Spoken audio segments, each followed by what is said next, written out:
Hello and welcome to Rathod science academy. మనం ఈ క్లాస్లో 2 అక్టోబర్ 2024కి సంబంధించిన కరెంట్ అఫైర్స్ లలో చూద్దాం. సో ఈరోజు 2 అక్టోబర్ కాబట్టి సో మన Gandhi Jayanti. So first of all I wish you very happy Gandhi Jayanti for all of you. So at least ఈ రోజు అయినా సరే మన గాంధీ గారు చేసిన ఏదైనా మూవ్మెంట్స్ మన ఇండియన్ నేషనల్ స్ట్రగుల్కి ఇంపార్టెంట్ అనిపిస్తే అట్లీస్ట్ ఆ మూవ్మెంట్ చూసుకోండి. ఎందుకంటే 2024 మెయిన్స్లో క్విట్ ఇండియా మూవ్మెంట్ గురించి క్వశ్చన్ వచ్చింది కాబట్టి so compulsory Gandhi and his presence in our Indian national struggle అనేది చాలా రెలవెంట్ మన యూపీఎస్సీ పాయింట్ ఆఫ్ వ్యూకి. సో కంపల్సరీ గాంధీజీ చేసిన మూవ్మెంట్స్ అన్ని కంపల్సరీ మీకు ఒక ఐడియా అయితే ఉండాలి. సో ఒకసారి అయితే రివైజ్ అయితే చేసుకోండి. సో ఈరోజు ఫస్ట్ ఇంపార్టెంట్ ఆర్టికల్ చూసినట్లయితే ISRO plans to launch 112-day mission to the planet Venus in March 2028. So మనకి ఆర్టికల్ వచ్చేసి ఏంటి అంటే వీనస్ మీదకి అంటే వీనస్ మన ఎర్త్ పక్కనే ఉంటుంది, దాన్ని ట్విన్ ఆఫ్ ఎర్త్ అని కూడా అంటారు. ఆ వీనస్ మీదకి మనం పంపించే మిషన్ 2028లో లాంచ్ చేయబోతున్నారు అని చెప్పి మన డీటెయిల్స్ అయితే వచ్చాయి. సో ఇక్కడ మనం చూడాల్సింది ఏంటి అంటే Venus orbital machine.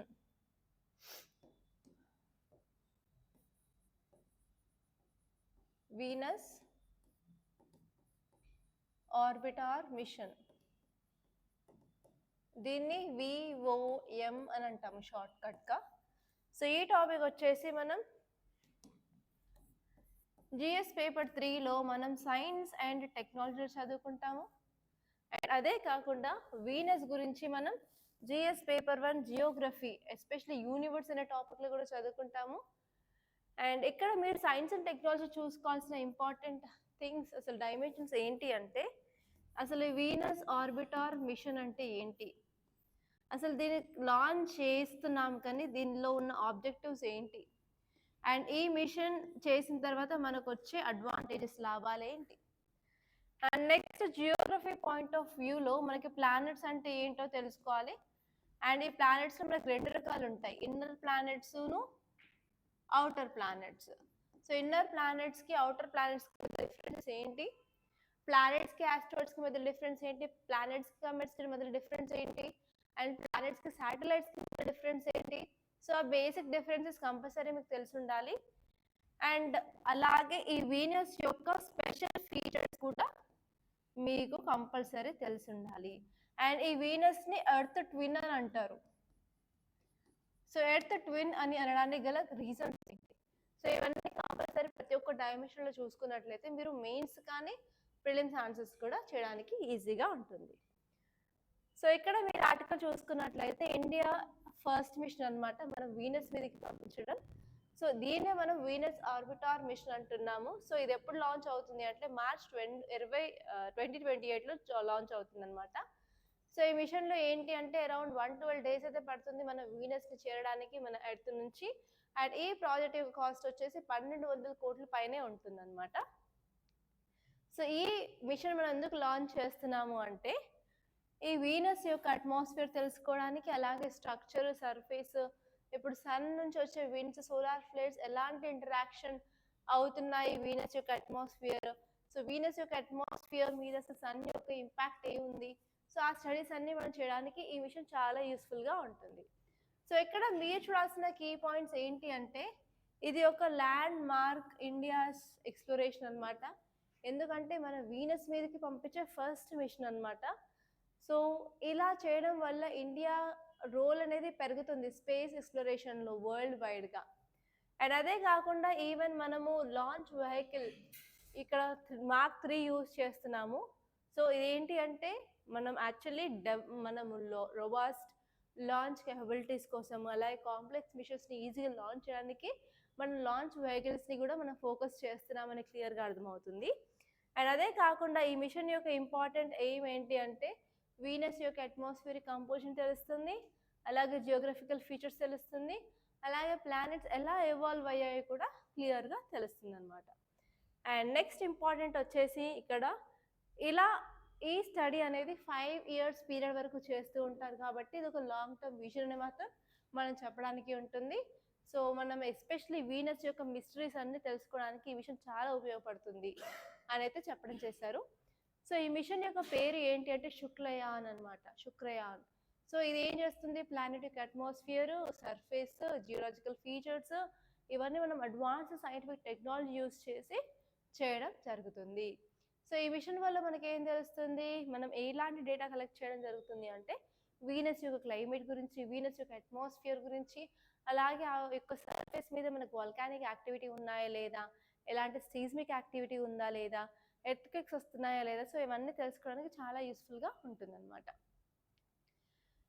Okay, so ఈ మిషన్ యొక్క ఆబ్జెక్టివ్స్ ఏంటి అంటే మనకి సర్ఫేస్ ప్రాసెస్ని తెలుసుకోవడానికి, అలాగే సర్ఫేస్ యొక్క స్ట్రాటజీ, మనకి ఇన్సైడ్ ఎర్త్ చూసుకున్నట్లయితే స్ట్రక్చర్ ఆఫ్ ఎర్త్లో మనకి క్రస్ట్, కోరు, మ్యాంటల్ ఉందని చెప్పాం కదా, అలాగే వీనస్లో ఎలా ఉంది, అండ్ నెక్స్ట్ వచ్చేసి వీనస్కి మన ఎర్త్కి సేమ్ కాంపోజిషన్ ఉందా లేదా, ఒకవేళ డిఫరెన్సెస్ ఉంటే ఎక్కడ డిఫరెన్సెస్ ఉన్నాయి, అలాగే వీనస్ యొక్క అట్మాస్ఫియర్ని ఎక్స్ప్లోర్ చేస్తూ ఉంటాము. అదే కాకుండా సన్ నుంచి వచ్చిన విండ్స్, సోలార్ ఫ్లేర్స్ వల్ల ఈ యొక్క అట్మాస్ఫియర్ని మీద ఎలాంటి ఇంపాక్ట్ ఉంటుందో కూడా మనకు అర్థమవుతుంది. అండ్ నెక్స్ట్ ఆర్టికల్ వచ్చేసి Tamil Nadu taking steps to increase storage in Mullaperiyar dam. So ఇక్కడ మీరు కీ వర్డ్ ఏంటి అంటే ముల్లపెరియార్ డ్యామ్ అన్నమాట.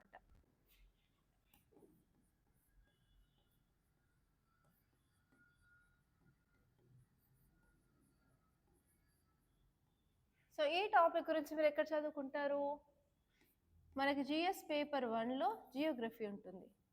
ఆ జియోగ్రఫీలో ఎస్పెషలీ మనం చదువుకునేది ఇండియన్ జియోగ్రఫీ. సో ఇక్కడ వచ్చేసరికి మనకి డ్రైనేజ్ సిస్టమ్ ఉంటుంది, అంటే రివర్ సిస్టమ్. ఆ రివర్ సిస్టమ్ వచ్చేసి మన ఇండియాలో హిమాలయన్ రివర్ సిస్టమ్ ఉంటుంది, పెనిన్సులార్ రివర్ సిస్టమ్ ఉంటుంది. మళ్ళీ పెనిన్సులాలో మళ్ళీ 2 టైప్స్ ఉంటాయండి. సో ఫస్ట్ వచ్చేసి వెస్ట్ ఫ్లోయింగ్ రివర్సును, సెకండ్ వచ్చి ఈస్ట్ ఫ్లోయింగ్ రివర్స్. సో మనం చదువుకునే డ్యామ్ వచ్చేసి మనకి ఈస్ట్ ఫ్లోయింగ్ రివర్స్లో భాగంగా ఉంటుంది. ఓకే, సో ఇక్కడ మీరు చూసుకోవాల్సిన ఇంపార్టెంట్ థింగ్స్ ఏంటి అంటే ఆ రివర్ ఎక్కడ పుట్టింది, అంటే ఒరిజిన్ ఎక్కడ అయింది, place of origin. And next వచ్చేసి ఆ రివర్కి ఉన్న ట్రిబ్యూటరీస్ ఏంటి, మళ్ళీ అది కూడా రైట్ బ్యాంక్ ట్రిబ్యూటరీస్ ఏంటి, లెఫ్ట్ బ్యాంక్ ట్రిబ్యూటరీస్ ఏంటి. అండ్ నెక్స్ట్ వచ్చేసి ఏమైనా డ్యామ్స్ ఉన్నాయా దాని మీద కట్టడాలు. అండ్ నెక్స్ట్ వచ్చేసి చుట్టుపక్కల ఉన్న నేషనల్ పార్క్స్ ఉన్నాయా. ఓకే, అండ్ ఈ డ్యామ్స్ ఫేస్ చేసే రీసెంట్ ఛాలెంజెస్ ఏంటి. సో ఇవన్నీ చూసుకున్నట్లయితే క్లియర్గా మీకు అర్థమవుతుంది అనమాట.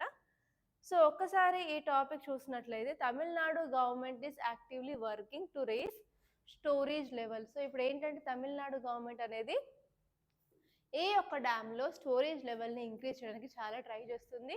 ఆ స్టోరేజ్ లెవెల్ని అరౌండ్ 152 feet వరకు ఇంక్రీజ్ చేయాలి అని అనుకుంటుంది అనమాట. ఓకే, సో ఈ డ్యామ్ వచ్చేసి కేరళ స్టేట్లో ఉంటుంది, కానీ తమిళనాడు ఎందుకు దీన్ని కంట్రోల్ చేస్తుంది అని కూడా మీరు ఆలోచించాలి. సో యాక్చువల్లీ బ్రిటిష్ పీరియడ్ టైంలోనే ఒక అగ్రిమెంట్ అనేది జరిగిందనమాట. సో అగ్రిమెంట్ వల్ల కంట్రోల్ చేయడం అనేది ఈ డ్యామ్కి సంబంధించింది తమిళనాడు గవర్నమెంట్ చేతిలో ఉంటుంది. సో అప్పుడే 1800 సంవత్సరాల ఆ టైంలోనే అరౌండ్ 999 years వరకు మేమే మెయింటైన్ చేస్తామని అగ్రిమెంట్ చేసుకున్నారు కాబట్టి సో ఇప్పుడు తమిళనాడు గవర్నమెంట్ అనేది స్టెప్స్ అనేది తీసుకుంటుంది. సో ఇక్కడ మీరు ఈ డ్యామ్ చూసినట్లయితే ఇది మనకి పెరియార్ రివర్ అనమాట. సో ఇక్కడ వచ్చేసి మనకి ముల్ల పెరియార్ డ్యామ్ ఉంది. దాని చుట్టుపక్కల చూసుకున్నట్టయితే మనకి సురియార్ హైడ్రో పవర్ ప్రాజెక్ట్ ఉంది, అలాగే ఇక్కడ వచ్చేసరికి పెరియార్ టైగర్ రిజర్వ్ కూడా ఉంది. దాని దగ్గర మనకి ఇడుక్కి రిజర్వాయర్ కూడా ఉంది. సో ఇక్కడ మీరు కొన్ని ఫ్యాక్ట్స్ చూసినట్లయితే ఈ ముల్ల పెరియార్ డ్యామ్ అనేది ముల్లయార్ అనే రివరు అలాగే పెరియార్ అనే రివర్ రెండు కన్ఫ్లుయెన్స్ అంటే జాయిన్ అయ్యే చోట మనకి కనిపిస్తుంది అనమాట. సో ఈ డ్యామ్ వచ్చేసి ఎంటైర్ కేరళలో ఉంటుంది. అరౌండ్ 1800 ఆ టైంలో ఏంటంటే ఈ ఏరియా అనేది ఒక ప్రిన్సెస్ స్టేట్. సో అప్పుడు అగ్రిమెంట్ అనేది చేసుకున్నారు. ఆ అగ్రిమెంట్లో 999 సంవత్సరాల వరకు ఈ డ్యామ్ని లీజ్కి ఇవ్వడం జరిగింది అనమాట తమిళనాడుకి. సో అందుకే తమిళనాడు దాన్ని కంట్రోల్ చేస్తూ ఉంటుంది. ఓకే, నెక్స్ట్ టాపిక్ వచ్చేసి China renounced on border agreements with India says Jaishankar. So ఏంటి అంటే ఎక్స్టర్నల్ అఫైర్స్ మినిస్టర్ ఏం చెప్పారు అంటే ఇంకా డిప్లాయ్మెంట్స్ అనేవి ఇంకా చైనా హ్యాండ్లోనే ఉన్నాయి. ఆ చైనా హ్యాండ్లో ఉన్నంత వరకు టెన్షన్స్ ఎప్పుడు వెళ్తూనే ఉంటాయి. అసలు టెన్షన్స్ తగ్గించాలి అంటే కంపల్సరీ ఇప్పుడు ఇండియాలో ఉన్న టెరిటరీస్ అసలు చైనా ఆధ్వర్యంలో ఏమున్నాయో కంపల్సరీ అవన్నీ మన ఇండియా హ్యాండ్ ఓవర్లోకి వచ్చినప్పుడే మనకు టెన్షన్స్ అనేవి తగ్గుతాయి అని చెప్తారు. సో ఇక్కడ మీరు చూసుకున్నట్లయితే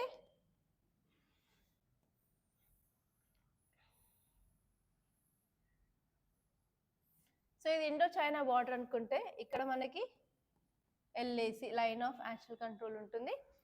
ఇక్కడ వచ్చేసి మనకి మ్యాక్ మోహన్ లైన్ ఉంటుంది. సో ఇండియాకి చైనాకి మధ్యలో చాలా తగాదాలు అయితే ఉన్నాయి. సో ఫస్ట్ వచ్చేసి వెస్టర్న్ సెక్టార్లో అనమాట. ఈ వెస్టర్న్ సెక్టార్లో ఎల్ఏసి దగ్గర, అండ్ ఇక్కడ సెంట్రల్ సెక్టార్లో ఉత్తరాఖండ్, నెక్స్ట్ వచ్చేసి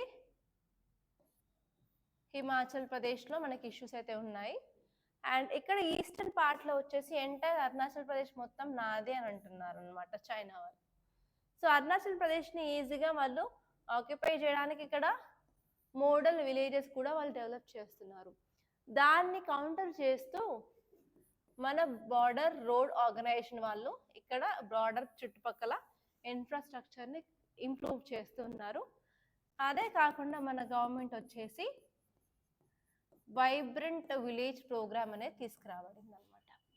సో ఒక్కసారి మనం ఈ ఆర్టికల్ని క్లియర్గా చూసినట్లయితే మన ఎక్స్టర్నల్ అఫైర్స్ మినిస్టర్ ఎవరు జయశంకర్ సార్ ఏం చెప్పారు అంటే మనకి చైనాకి మధ్యలో టెన్షన్స్ అనేవి అలాగే ఉంటాయి. ఎందుకంటే కొన్ని ఏరియాస్ మన ఇండియాకి చెందినవి అయినా కూడా అక్కడ చైనా యొక్క ట్రూప్స్ అంటే సోల్జర్స్ ఉండడం జరిగింది. కాబట్టి మనం ఏంటి అంటే ఆ డిప్లాయ్మెంట్స్ ఎప్పుడైతే వాళ్ళు తీసేస్తారో అప్పటి వరకు మన టెన్షన్స్ అయితే ఉంటాయి అని చెప్పారు. అంటే ఇక్కడ మనకి ఏం అర్థమవుతుంది, చైనా అసలు ఏ రూల్స్ రెగ్యులేషన్స్ అనేది ఫాలో అవ్వట్లేదు. ఎస్పెషలీ పాస్ట్ అగ్రిమెంట్స్ ఏమేమి ఉన్నాయో అవన్నీ వాయిలేట్ చేస్తుంది అని క్లియర్గా మనకు అర్థమవుతుంది అనమాట. సో మనకి చూసుకున్నట్లయితే ఏం అర్థమవుతుంది, ఇండియా చైనా యొక్క రిలేషన్స్ అనేవి కాంప్లెక్స్గా మారుతున్నాయి అని అర్థమవుతుంది. ఎస్పెషలీ ట్రేడ్ చూసుకున్నట్లయితే కూడా చైనాకి యూఎస్కి మధ్యలో టెన్షన్స్ పెరుగుతున్నాయి. అండ్ రీసెంట్గా యాంటీమోనీ ఎక్స్పోర్ట్ని కూడా బ్యాన్ చేస్తారని చెప్పింది. దానివల్ల వివిధ కంట్రీస్లో చాలా దేశాల్లో కూడా క్రిటికల్ మినరల్స్ అనేవి వాళ్ళ యొక్క డెవలప్మెంట్కి చాలా ఇంపార్టెంట్. కానీ ఆ క్రిటికల్ మినరల్స్ యొక్క ఎక్స్పోర్ట్ నిలిపివేస్తుంది అంటే ఆబ్వియస్గా డిఫరెంట్ కంట్రీస్ యొక్క ఎకనామీ మీద కూడా ఇంపాక్ట్ ఉంటుంది అని ఈ ఆర్టికల్ క్లియర్గా చెప్పడం జరిగింది. సో ఇక్కడ మీరు పాయింట్స్ చూసుకున్నట్లయితే ఈ డిప్లాయ్మెంట్ ఆఫ్ ట్రూప్స్ అనేవి ఎప్పుడైతే తీస్తారో అప్పుడే మనకి అండ్ చైనాకి మధ్యన టెన్షన్స్ తగ్గుతాయి అని చెప్తున్నారు. సో ఈవెన్ ఇక్కడ మన ప్రైమ్ మినిస్టర్ రీసెంట్గా ఒక స్టేట్మెంట్ చెప్పారు. ఏంటి అంటే ప్రతి చిన్న విషయాల్లో మనము మిలిటరీ వార్ఫేర్ అవన్నీ కాకుండా మనం డిప్లొమాటిక్ టాక్స్తో వెళ్ళాలి, డిప్లొమసీలోకి వెళ్ళాలి అని. సో మనం ఇక్కడ డిప్లొమాటిక్ రిజల్యూషన్స్ మీద కూడా మనం ఫోకస్ చేయడానికి ఛాన్స్ ఉంది. అండ్ నెక్స్ట్ వచ్చేసి China breach of border agreements. మనకి ఏంటి అసలు ఏమేమి అగ్రిమెంట్స్ ఉన్నాయి కంపల్సరీ తెలుసుకోవాలి. ఏ అగ్రిమెంట్స్ని మనము చైనా అసలు ఫాలో అవ్వట్లేదు, దానివల్లే అగ్రెసివ్ ఎక్స్పాన్షన్ పాలసీ అనేది తీసుకొచ్చిందని చెప్పి మనం క్లియర్గా రాసుకోవడానికి ఉంటుంది.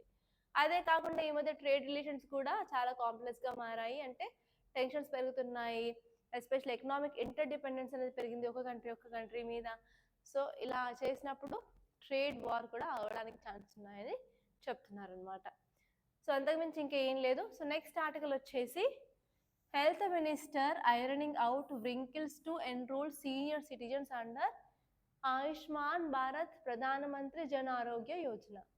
సో రీసెంట్గా ఆయుష్మాన్ భారత్లో ఒక అప్డేట్ అయితే ఇచ్చారు. ఏంటి అంటే 70+ ఇయర్స్ వాళ్ళకి ఈ యొక్క స్కీమ్లో వాళ్ళకి హెల్త్ ఇన్సూరెన్స్ ఇవ్వాలి అని వచ్చేది. సో చెప్పడం అంతేనా? కాదు కదా. సో చెప్పిన తర్వాత పని చేతల్లో చూపించాలి కదా. సో ఏంటి అంటే ఎన్రోల్ చేసుకోమని అడిగారు, కానీ ఎన్రోల్ చేసుకునేటప్పుడు టెక్నికల్ గ్లిచెస్ చాలా వస్తున్నాయి. సో ఈజీగా ఎన్రోల్మెంట్ అవ్వట్లేదు. సో ఆ ప్రాబ్లమ్ని సాల్వ్ చేయాలి అని చెప్పి ఇప్పుడు యూనియన్ హెల్త్ మినిస్ట్రీ అనేది రంగంలోకి దిగిందనమాట. సో ఇక్కడ మీరు కంటెక్స్ట్ చూసినట్లయితే యూనియన్ హెల్త్ మినిస్ట్రీ అనేది టెక్నికల్ బ్యారియర్స్ ఆ టెక్నికల్ గ్లిచెస్ మనకి ఏమేమి ఉన్నాయో ఎన్రోల్ అవ్వడానికి సో వాటిని అన్నిటినీ చేయడానికి ట్రై చేస్తున్నారనమాట. ఎస్పెషలీ వాళ్ళు అందులో ఫ్రీ హెల్త్ కవరేజ్ 70+ ఇయర్స్ వాళ్ళకి అని చెప్పారు కదా. సో అది కూడా ఇంక్లూడ్ చేయడానికి ట్రై చేస్తున్నారు. అండ్ యాక్చువల్లీ ఈ స్కీమ్ వచ్చేసి సెప్టెంబర్లో లాంచ్ అయింది రీసెంట్గా. 70+ ఇయర్స్ వాళ్ళకి ఇన్సూరెన్స్ అని. అండ్ యాక్చువల్లీ ఈ ఒక స్టెప్ వల్ల 6 కోట్ల సీనియర్ సిటిజన్స్ ఎవరున్నారో వాళ్ళకి యూస్ఫుల్గా ఉంటుంది. అలాగే 4.5 crore ఫ్యామిలీస్కి కూడా చాలా యూస్ఫుల్గా ఉంటుందని చెప్తున్నారు. సో ఇక్కడ ఏంటంటే ఏజింగ్ పాపులేషన్ మన ఇండియాలో అరౌండ్ 10% ఉన్నారు కాబట్టి సో వాళ్ళ కోసం ఇలాంటి ఇనిషియేటివ్స్ అనేది చాలా చాలా ఇంపార్టెంట్. ఎందుకంటే మన ఇంట్లో ఎప్పుడైనా సరే వృద్ధాప్యులు అంటే వృద్ధులు ఉంటే వాళ్ళని అసలు పట్టించుకోవడం ఉండదు, కేర్ ఉండదు. అండ్ ఈవెన్ హాస్పిటల్ తీసుకుపోయినా కూడా ఇంకెన్ని రోజులు బతుకుతాడులే. సో అలాంటి అంటే నెగటివ్ సినారియోస్ అనేవి నేను చూసాను మా ఫ్యామిలీలో. సో అందుకని ఏంటి అంటే ఇలాంటి స్టెప్ తీసుకోవడం చాలా ఫార్వర్డ్ అనమాట. ఎందుకంటే ఓకే ఇప్పుడు హాస్పిటల్ తీసుకెళ్ళి ఇన్సూరెన్స్ వస్తుందిలే అని అన్నా కూడా తీసుకెళ్తారనమాట హాస్పిటల్కి. అండ్ అదే కాకుండా ఈవెన్ మనం యాక్సెసిబిలిటీని కూడా ఇంక్రీజ్ చేయొచ్చు. అండ్ టెక్నాలజీ ఈజీగా చేయడం వల్ల చాలా మంది సీనియర్స్ అప్లై చేసుకోవడానికి వీలుగా ఉంటుంది. కాబట్టి అలాంటి చేంజెస్ అనేది తీసుకురావాలని చెప్పి ఈ ఆర్టికల్ అయితే క్లియర్గా చెప్పిందనమాట. సో ఇక్కడ మీరు ఈ స్కీమ్ గురించి చూసుకున్నట్లయితే ఈ ప్రధానమంత్రి జన ఆరోగ్య యోజన అనేది మన వరల్డ్లో లార్జెస్ట్ హెల్త్ ఇన్సూరెన్స్ స్కీమ్ అనమాట. ఓకే, ఎప్పుడు లాంచ్ చేశారు? 2018లో లాంచ్ చేశారు. లాంచ్ చేసినప్పుడు ఏమని చెప్పారు?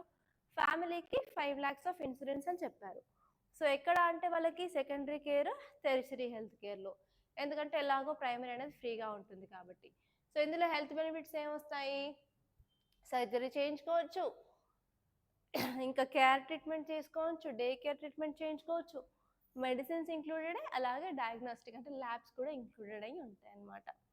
సో బెనిఫిషరీస్ ఎలా ఐడెంటిఫై చేస్తారంటే సోషియో ఎకనామిక్ క్యాస్ట్ సెన్సెస్ ద్వారా వాళ్ళని చేయడం జరుగుతుంది, అందరికీ కాదు. ఓకే, అండ్ నెక్స్ట్ వచ్చేసి India France discuss defence cooperation and efforts to advance piece.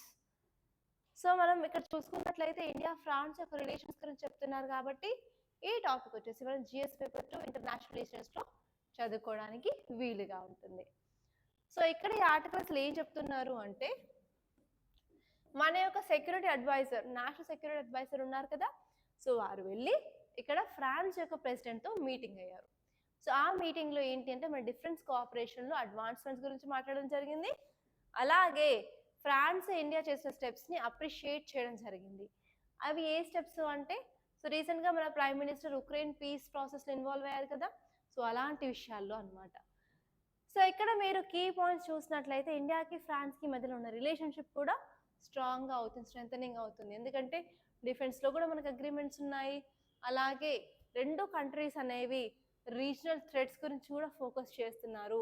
Special Russia Ukraine ఇష్యూని తగ్గించాలి, లైక్ పీస్ని ఎస్టాబ్లిష్ చేయాలి అని. అండ్ నెక్స్ట్ వచ్చేసి ఈవెన్ ఎక్కడెక్కడైతే జియో పొలిటికల్ టెన్షన్స్ ఉన్నాయో వాటిని కూడా కంట్రోల్ చేయాలి అనుకుంటున్నారు. అండ్ ఈవెన్ ఇక్కడ మనం చూసుకున్నట్లయితే ఈ 2 కంట్రీస్ అనేది ఈవెన్ మిలిటరీ ఎక్విప్మెంట్ గురించి కూడా మాట్లాడడం జరిగింది. సో వాళ్ళు ఈ మిలిటరీ ఎక్విప్మెంట్ని మోడర్నైజ్ చేయాలనుకుంటున్నారు. సో అందుకని మనకి ఫ్రెంచ్ టెక్నాలజీ కూడా తీసుకురావడం వల్ల మనం కూడా మన యొక్క ఎక్విప్మెంట్ని ఇంప్రూవ్ చేసుకోవడానికి ఉంటుంది. అలాగే మన యొక్క స్ట్రాటజిక్ పార్ట్నర్షిప్ని కూడా మనం ఎన్హాన్స్ చేసుకోవడానికి ఉంటుంది అనమాట. సో అలాగే ఈ మీటింగ్లో ఇంకొక డెవలప్మెంట్ ఏంటి అంటే ఈ రఫేల్ జెట్స్ మనం ఏవైతే తెచ్చుకుంటున్నామో ఫ్రాన్స్ నుంచి ఆ రేట్ అంటే ఆ కాస్ట్ కాస్త తగ్గించడానికి కూడా మాట్లాడారనమాట. దానివల్ల డిఫెన్స్ ఎక్విప్మెంట్స్ అనేది చీపర్గా అవుతుంది. అండ్ నెక్స్ట్ వచ్చేసి అవి ఆఫర్డబుల్గా కూడా ఉంటాయి అన్నమాట. అండ్ దీనివల్ల ఏంటంటే మనం ఎక్కువ ఎక్విప్మెంట్స్ని కూడా మన ఫ్రెంచ్ నుంచి తీసుకొచ్చుకొని మన యొక్క మిలిటరీలో అడ్వాన్స్మెంట్స్ చేయడానికి కూడా యూస్ఫుల్గా ఉంటాయి. అండ్ నెక్స్ట్ ఇంపార్టెంట్ థింగ్ ఏంటి అంటే అక్కడ ఫ్రాన్స్ ప్రెసిడెంట్ అనేవారు సో ఇండియా యొక్క స్టెప్స్ని ఎంకరేజ్ చేశారు. పీస్ వైపు మీరు వెళ్తున్నారు, ఇది చాలా మంచి సైన్ అని. సో అలాగే డిప్లొమాటిక్గా కూడా మన యొక్క రిలేషన్స్ ఇంకా స్ట్రాంగ్ అవ్వడానికి యూస్ఫుల్గా ఉంటాయి. ఇది ఒక లాంగ్ టర్మ్ విజన్స్ కూడా అని ఇక్కడైతే క్లియర్ కట్గా చెప్పారు. సో ఇక్కడ మీరు ఆర్టికల్ చూసుకున్నట్లయితే వక్ బిల్ 2024. సో ఆల్రెడీ ఈ టాపిక్ని మనం ఇంతకుముందు మన క్లాసెస్లో క్లియర్గా చూసాము. సో ఈ బిల్ ఎందుకు వచ్చింది అంటే నార్మల్గా ఈ వర్క్ బోర్డ్ అనేది ఇస్లాంకి సంబంధించిన ప్రాపర్టీస్ ఎక్కడున్నా కూడా వాటిని కంట్రోల్ చేస్తూ ఉంటుంది. కాకపోతే కొత్తగా వచ్చిన బిల్ ఏంటి అంటే ఇస్లాంలో నార్మల్గా ఉమెన్ రిస్ట్రిక్టెడ్ ఉంటారు చాలా వరకు. సో ఈ బిల్లులో ఏంటంటే ఇస్లాంని కూడా ఇస్లాం కాకుండా ఈవెన్ అదర్ రిలీజియన్స్ వాళ్ళని ఇంక్లూడ్ చేస్తామన్నారు. అలాగే ఉమెన్ని కూడా ఇంక్లూడ్ చేస్తామన్నారు. సో కొంత కాంట్రవర్సీ అయితే ఉంది. సో ఇక్కడ మీరు ఆ న్యూ ప్రపోజల్స్ ఏంటి ఈ వర్క్ బిల్లో, అండ్ నెక్స్ట్ వచ్చేసి దానివల్ల ఎలాంటి కాంట్రవర్సీ అవుతుంది, ఆ కాంట్రవర్సీని తగ్గించడానికి మనం తీసుకోవాల్సిన మెజర్స్ ఏంటి అవి చూసుకుంటే సరిపోతుంది. సో ఇవండి ఈరోజు మన న్యూస్ పేపర్లో ఉన్న ఇంపార్టెంట్ ఆర్టికల్స్. సో ప్రతిరోజు మీకు 5 ప్రిలిమ్స్ బేస్డ్ క్వశ్చన్స్ నేను ప్రొవైడ్ చేస్తాను. సో న్యూస్ విన్న తర్వాత అటెంప్ట్ చేయడానికి ట్రై చేయండి. సో అప్పుడే మీకు కరెక్ట్గా తెలుస్తుంది క్వశ్చన్ ఎలా వస్తుంది ప్రిలిమ్స్లో అని. కరెంట్ అఫైర్స్ బేస్డ్ కంపల్సరీ మీకు లింక్ నేను వాట్సాప్ గ్రూప్లో నేను షేర్ చేస్తాను. సో కంపల్సరీ మీరు మన రాథోడ్ ఐఏఎస్ యాప్ని డౌన్లోడ్ చేసుకొని డైలీ టెస్ట్ రాస్తూ ఉండండి. They are free of cost. Okay, thank you so much for watching. And మీకు ఈ క్లాస్ వచ్చేసి లైక్ చేయండి, అలాగే షేర్ చేయండి. కంపల్సరీ మన ఈ ఛానల్ ఉషా మ్యామ్ రాథోడ్ ఐఏఎస్ని తప్పకుండా సబ్స్క్రైబ్ చేసుకోండి. Thank you so much guys for watching.